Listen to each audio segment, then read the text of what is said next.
जय हिंद साथियों, स्वागत है आप सभी का हुनर एजुकेशन के इस ऑनलाइन प्लेटफॉर्म पर। मित्रों, आज हम बात कर रहे हैं हिंदी की।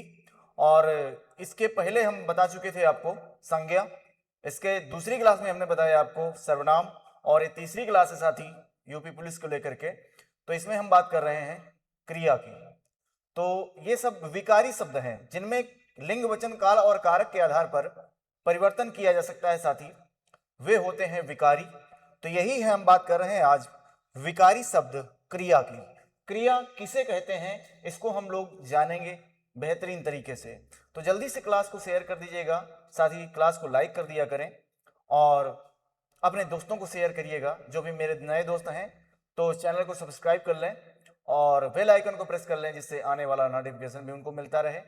तो ज़्यादा ना समय करते हुए साथी हम बढ़ते हैं अपने क्लास की ओर और देखते हैं आज की क्लास में इस क्रिया को। ठीक है, चलिएगा। तो क्रिया क्रिया किसे कहते हैं, मतलब वर्ब की बात करते हैं साथी। तो संस्कृत अगर बात करें कि संस्कृत में इसे किस नाम से जानते हैं साथी, क्रिया को संस्कृत में क्या कहते हैं? संस्कृत में इसे बोलते हैं धातु। जैसे आपने पढ़ा होगा पठ धातु, है ना, गम धातु। पठ मीन्स पढ़ना। जैसे आपने पढ़ा होगा संस्कृत में धातुओं को कि पठ पठ धातु होती है ना। पठ धातु मतलब धातु का मतलब यहां से क्या है? क्रिया, है ना। और इसका मतलब क्या है? पठ धातु, तो मतलब क्या होता है? पढ़ना, है ना। जैसे था एक गम धातु। गम गम धातु थी और गम धातु का मतलब क्या है? गम का मतलब जाने से, जाना। जैसे पढ़ते थे गच्छति, गच्छतः, गच्छन्ति, इस तरह से, है ना। तो ये पढ़ते थे ना। तो वहीं पर ये बात कर रहा है कि संस्कृत में इसे धातु कहते हैं, जबकि अंग्रेजी में इसे क्या बोलते हैं साथी? वर्ब बोलते हैं। वर्ब याद रखें। मूल भाषा में, मूल भाषा का मतलब संस्कृत। यहां अगर कहा जाए कि मूल भाषा क्या है, मूल भाषा, मूल भाषा की अगर बात की जाए तो मूल भाषा किसकी बात हो रही है? संस्कृत की हो रही है साथी, संस्कृत। मूल भाषा में क्योंकि कहा जाता है कि संस्कृत से ही हमारी हिंदी निकली है ना। संस्कृत से क्या निकली है? हिंदी निकली है।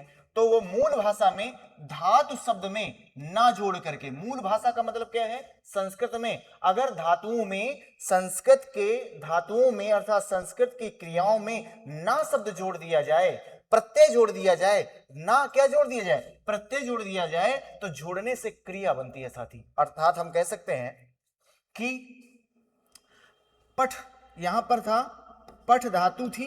पठ क्या थी? पठ यहां पर ऐसे समझिएगा, पठ यहां पर धातु थी, है ना। और धातु ये क्या है? ये संस्कृत में इसे बोलते हैं संस्कृत। और है क्या साथी?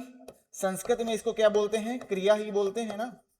और इसी में एक प्रत्यय जोड़ दिया जाए। प्रत्यय का मतलब होता है वह शब्द जो बाद में आए, है ना। प्रत्यय जोड़ दिया जाए और प्रत्यय क्या जोड़ा जाएगा साथी? ना जोड़ा जाए। अगर इसी में जोड़ दिया जाए क्या? पढ़ना। तो पठ मीन्स क्या होता है? पढ़ना। तो क्या हो जाएगा? पढ़ ना हो जाएगा। तो पढ़ना साथी क्या हो जाएगी? पढ़ना ही क्या हो जाएगी?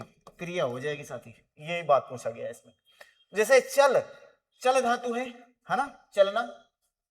तो यहां पर ना जोड़ दिया गया। ना क्या है? ये प्रत्यय जोड़ दिया गया साथी।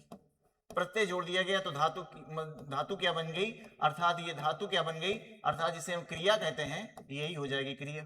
इसी प्रकार से पढ़ना हो जाएगा। परिभाषा, वे शब्द जो किसी कार्य का होना, अब इनसे क्या होता है? किसी कार्य के होने का पता चलता है, कार्य का होना या करना बताए, उसे ही हम क्या कहते हैं? क्रिया कहते हैं। समझ में आया साथी? तो ये है क्रिया। इस तरीके से हमको समझना है। आगे बढ़िएगा, देखेंगे हम लोग कि क्रिया के भेद कितने होते हैं। अब यहां पर क्रिया के भेदों की बात किया गया साथी। क्रिया के भेद कितने प्रकार के होते हैं, तो इस बात को भी आपको समझते हुए चलना है। क्रिया के भेद दोस्त, ठीक।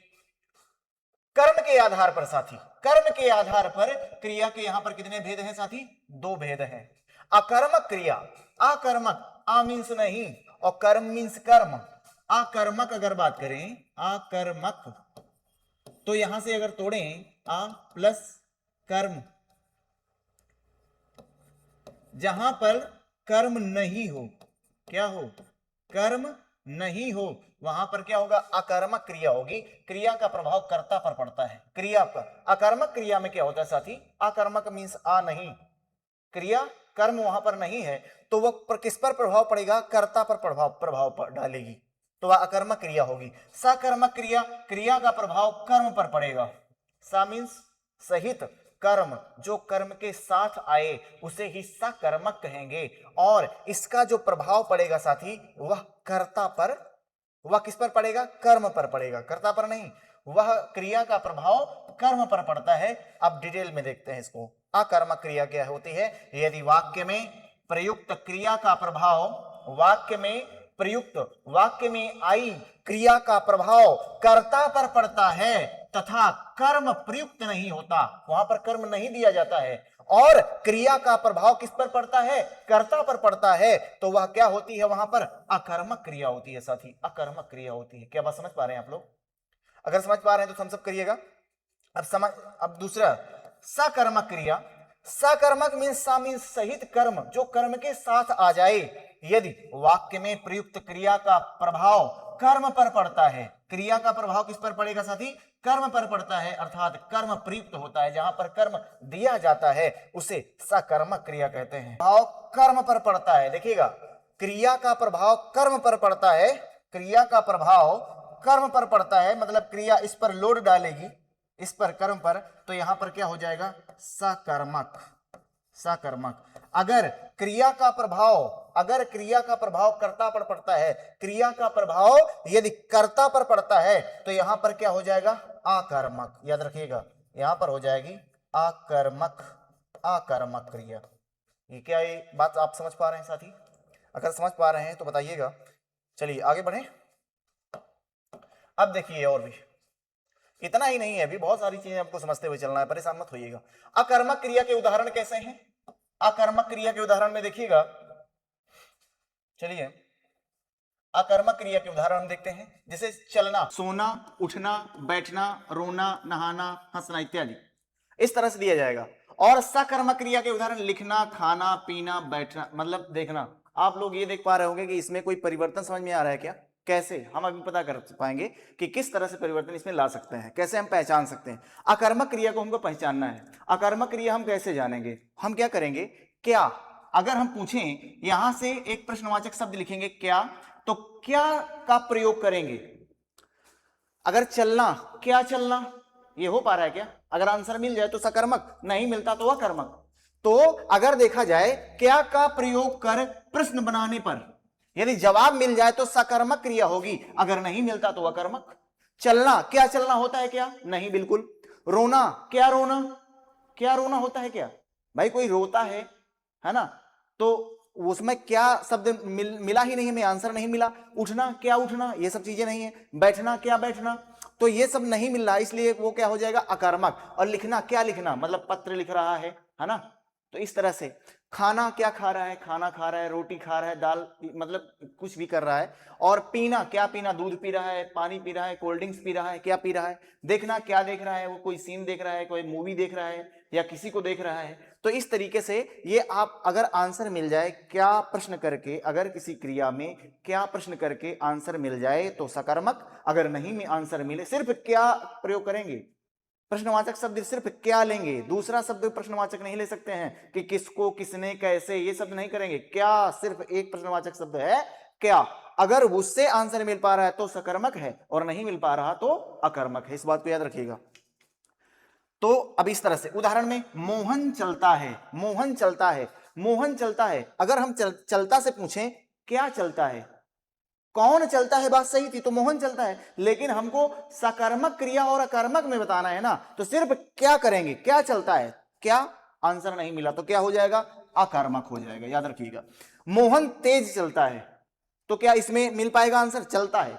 क्रिया से हम प्रश्न करते हैं, चलता, क्या चलता है, तो यहां पर फिर से नहीं मिला तो फिर भी क्या है, अकर्मक। इस तरह से हम लोग पता कर पाएंगे कि सकर्मक और अकर्मक में क्या अंतर होता है। क्या आप इस बात को समझ पा रहे हैं? तो बताइएगा, जल्दी से आगे बढ़ते हैं। फिर देखिएगा यहां पर नोट, कुछ बातें हैं। कर्ता के साथ ने जोड़ने पर, कर्ता के साथ क्या जोड़ेंगे, ने। जोड़ने पर क्रिया सदैव सकर्मक होगी। कर्ता के साथ अगर और क्या जोड़े, ने शब्द जोड़ने पर तो क्रिया सदैव सकर्मक होगी। और वाक्य कैसे में, किसमें होगा साथी, भूतकाल में होगा। अगर कर्ता के साथ ने कारक जोड़ दिया जाए तो वहां पर सकर्मक क्रिया होगी और वाक्य जो सेंटेंस होगा वह सदैव हमेशा भूतकाल में होगा। और कैसा वाक्य होगा, कर्तवाच्य होगा, कर्तवाच्य, ठीक है ना, तो कर्मवाच्य, ये कर्तवाच्य है। वाच्य तीन प्रकार के होते हैं, याद रखिएगा। उदाहरण के तौर पर देखें हम कि राम गाड़ी चलाता है। राम गाड़ी चलाता है मतलब कर्ता के साथ ने, यहां पर ने तो शब्द आया नहीं आया ना, तो क्या हो जाएगा, कर्ता के साथ अगर ने शब्द जुड़ा होता तो वह सकर्मक होता। यहां पर नहीं जुड़ा है तो भी हम पहचान सकते हैं कि अकर्मक है।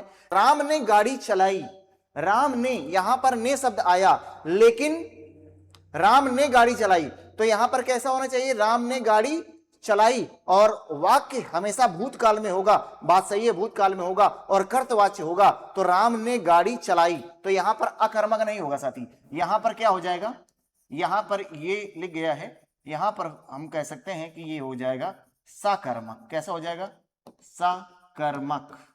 यहां पर सा मीन साथ में कर्म दिया गया है, क्या चलाई, गाड़ी चलाई, दे गया है ना कि चलाई, क्या चलाई, गाड़ी चलाई, तो यहां पर मिल रहा है इसलिए सकर्मक हो जाएगा। वहां पर राम चलता है, तो राम चलता है, क्या चलता है, गलत हो गया, तो इसलिए ये क्या हो जाएगा, अकर्मक। राम चला, अकर्मक क्रिया, राम कैसा चला, अकर्मक है। राम चला, यहां पर चला, क्या चला, ये भी नहीं पता चला तो अकर्मक। राम चल रहा था, राम चल रहा था, ये भी हमको अकर्मक है। क्या चल रहा था, राम चल रहा था, क्या चल रहा था, राम चल रहा था, कौन चल रहा था तो बात तो हो जाती, लेकिन यहां पर क्या शब्द प्रयोग करेंगे इसलिए अकर्मक हो जाएगा साथी, ठीक है। नोट, यदि वाक्य में को का प्रयोग होता है तो कर्म हमेशा सजीव होगा, निर्जीव कर्म में को का प्रयोग नहीं होता है साथी। कर्म में निर्जीव का प्रयोग, निर्जीव कर्म में प्रयोग नहीं होता है, ठीक है। राम ने रावण को मारा, किसको मारा, राम ने रावण को मारा। आगे बढ़ेंगे, देखिएगा अब सकर्मक क्रिया के भेद हम किस तरह से पहचान सकते हैं। सकर्मक क्रिया को अभी तो हमने जाना भी है, सकर्मक और कर्मक क्या होता है, लेकिन और उसके भेद को देख लेते हैं। एक कर्मक होती है, मतलब जिसमें एक कर्म होगा, एक कर्म दिया जाएगा। उदाहरण के तौर पर अध्यापक ने बच्चों को पढ़ाया, किसको पढ़ाया, बच्चों को पढ़ाया, तो एक ही कर्म है, किसको पढ़ाया साथी, बच्चों को पढ़ाया। तो यहां पर क्या दिया गया है, सिर्फ एक कर्म, बच्चों को पढ़ाया गया। अध्यापक ने हिंदी पढ़ाई, मतलब क्या पढ़ाई साथी, हिंदी पढ़ाई, तो एक ही कर्म दिया गया। और फिर इसके बाद द्विकर्म भी दिए जाते हैं वाक्य में। तो द्विकर्मक वाले को देख सकते हैं कि बहुकर्मक कैसे, कि इसमें दो कर्म होंगे। उदाहरण के तौर पर अध्यापक ने छात्रों को हिंदी पढ़ाई, तो पहला हो जाएगा छात्रों को, दूसरा हो जाएगा हिंदी। तो छात्रों और हिंदी, पहले हो जाएगा क्या, छात्रों, दूसरा हो जाएगा हिंदी। पढ़ाई, पढ़ाई, पढ़ाना एक क्रिया है, तो यहाँ पर दो कर्म है। राजा ने गरीबों को, एक हो जाएगा, दूसरा कंबल दान किया, है ना, कंबल क्या दान किया, कंबल दान किया। तो पहला हो जाएगा गरीबों को, दूसरा कंबल, तो द्विकर्मक हो जाएंगे। अब देखते हैं कि संरचना के आधार पर कितने भेद होते हैं भाई, 5 प्रकार के होते हैं, 5 भेद होते हैं, और प्रयोग के आधार पर 7 प्रकार के होते हैं। तो इस तरीके से वन लाइनर में पूछा जा सकता है, आप बता सकते हैं इसको, ठीक, कि संरचना के आधार पर क्रिया के कितने भेद होते हैं साथी, 5, और प्रयोग के आधार पर क्रिया कितने भेद होते हैं, 7। तो अब प्रयोग के आधार पर हम लोग देखते हैं कितने प्रकार होते हैं साथी, 7 होते हैं, है ना। प्रयोग के आधार पर क्रिया के प्रकार कितने, 7। तो यहां पर पहले सामान्य क्रिया, दूसरा संयुक्त क्रिया, तीसरा पूर्णकालिक क्रिया, चौथा प्रेरणार्थक क्रिया, पांचवा नाम धातु क्रिया, कृदंत क्रिया, सहायक क्रिया, ठीक है। तो इस तरह से आप लोग देखें, सामान्य क्रिया, संयुक्त क्रिया, पूर्णकालिक क्रिया, प्रेरणार्थक क्रिया, नाम धातु क्रिया, कृदंत क्रिया और सहायक क्रिया। इस तरह से 7 भेद होते हैं इसके, इस बात को याद रखिएगा। आगे बढ़ दें तो सामान्य क्रिया को हम लोग देखते हैं कि सामान्य क्रिया क्या होती है, जहां पर एक कर्ता और एक क्रिया पद दिया जाए। उदाहरण के तौर पर मोहन पुस्तक पढ़ता है। और संयुक्त क्रिया की बात करेंगे, एक कार्य और 2 क्रिया जहां पर दिया जाए कि आपने पाठ पढ़ लिया, मतलब पढ़ना तो क्रिया हो गया, लेकिन किसको पढ़ लिया, पाठ को पढ़ लिया। अगर पूर्वकालिक क्रिया की बात करें कि 2 क्रिया पद होंगे, 2 कार्य होंगे, लेकिन एक पहले पूर्ण हो जाएगा, दूसरा बाद में। जैसे मोहन पढ़कर सो गया। लो मोहन क्या हो गया?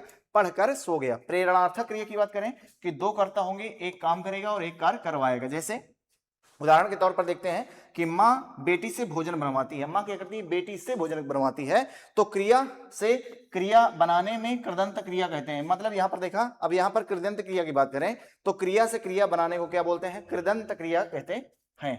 आगे बढ़ेंगे तो नाम धातु क्रिया क्या होती है? नाम धातु, धातुओं में ना के अलावा कोई प्रत्यय जोड़ कर बनाने से शब्द क्रिया बनाते हैं। जैसे उदाहरण पर चल, मतलब क्या जोड़ दिया? प्रत्यय ना, तो हो जाएगा चलना। चलता तो चलता, चल कर चल कर, चल चुका चल चुका, चलेगा चलेगा। तो इस तरह से नाम धातु क्रिया भी बनाई जा सकती हैं। तो इस तरह से हमने जाना क्या? नाम धातु क्रिया। अब इसके बाद हम लोग देखते हैं संज्ञा सर्वनाम विशेषण के साथ प्रत्यय जोड़ दिया जाए तो क्रिया का बोध कराए जाए, तो ऐसी क्रिया को हम क्या बोलते हैं साथी? नाम धातु क्रिया कहते हैं। उदाहरण के तौर पर देख सकते हैं क्या कि लज्जा, लज्जा से क्या होता है? लजाना या लजियाना। रंग से रंगना या रंगाना। अपना से अपना या अपनाना। मुख्य क्रिया की सहायता करने वाले क्रिया को क्या बोलते हैं? सहायक क्रिया। अब सहायक क्रिया की अगर बात करें, सहायक क्रिया कि सहायक क्रिया किसे कहते हैं साथी? तो सहायक क्रिया तो आप लोग हेल्पिंग वर्ब जानते ही होंगे। मुख्य क्रिया की सहायता करने वाले क्रिया को हम क्या बोलते हैं? सहायक क्रिया के नाम से जानते हैं। विशेषता क्या होती है? वाक्य के काल का निर्धारण यही करती है और हर पद में यह प्रयुक्त हो जाती है। यह होती है आपकी सहायक क्रिया। तो क्रियाओं के बारे में जाना, कितने प्रकार की क्रिया होती हैं? दो तरह की, और उनके भेद कितने होते हैं? वाक्य के आधार पर, प्रयोग के आधार पर 5 प्रकार के, और प्रयोग के आधार पर 7 प्रकार की क्रियाएं। तो इस तरह से हमने सभी क्रियाओं के बारे में समझाया साथी। उम्मीद है क्लास आपको पसंद आई होगी, और अगली इसी तरह से आपको सभी हिंदी की टॉपिक में जितने भी टॉपिक आपको यूपी पुलिस के लिए दिए गए हैं उन सभी की हम लोग चर्चा करेंगे। तो देखते रहिएगा, बने रहिएगा। फिर अगली क्लास में मिलते हैं आपको। तब तक के लिए जय हिंद, जय भारत। Thank you.